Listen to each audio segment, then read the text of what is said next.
Somajiguda press క్లబ్లో జరిగిన సమావేశంలో లంబాడ హక్కుల సభ్యులు మాట్లాడుతూ ప్రభుత్వం జారీ చేసిన ట్రైబల్ వెల్ఫేర్ జీవో ఎంఎస్ 18వ తేదీ 16/7/2024 ట్రైబల్ అడ్వైజరీ కమిటీ ద్వారా ఏజెన్సీ ప్రాంతాల్లో ప్రభుత్వం 100% రిజర్వేషన్లు కల్పించాలని వారు డిమాండ్ చేశారు.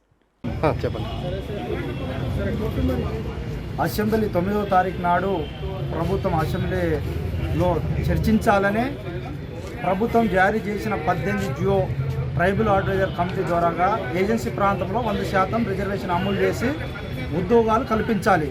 దాంతోపాటు మాకు భారత రాజ్యాంగం ఇచ్చిన 5వ షెడ్యూల్లో 100% రిజర్వేషన్ అమలు చేయాల్సిందే. మేము రాజ్యాంగం 5వ షెడ్యూల్ అమలు చేయమంటున్నాం. ప్రభుత్వం తెలంగాణలో ఏజెన్సీ డిఎస్సి 2017లో తీసిన తర్వాత ఇప్పుడు దాకా ఒక ఏజెన్సీ డిఎస్సి కూడా తీయలేదు. ఏజెన్సీ డిఎస్సి రాష్ట్ర ప్రభుత్వం ప్రకటించాలి.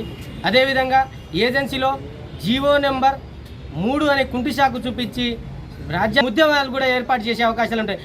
మేము భిక్షమత్తం ఎత్తుకోం. మేము రాష్ట్రాలు కూడా ఏర్పాటు చేసుకొని మా పరిపాలన ద్వారా మా ఉద్యోగాలను మా రాజకీయంగా 100% మేము భర్తీ చేసుకుంటాం. కాబట్టి ఇది ప్రభుత్వానికి ఒక హెచ్చరిక జారీ చేస్తూ ఉన్నాం. మాకు ఏజెన్సీలో 100% రిజర్వేషన్ ఏర్పాటు చేయాలి. లేకపోతే గోండ్వానా పరిషత్ ద్వారా ఒక గోండ్వానా రాష్ట్రం ఏర్పాటు చేసుకునే అవకాశం కూడా ఈ రాష్ట్ర ప్రభుత్వమే మాకు కల్పిస్తుంది అనేసి మేము ఏర్పాటు చేస్తూ ఉండు. Please like and share, subscribe to BCN Telugu News. Please like, share and subscribe to BCN Telugu News.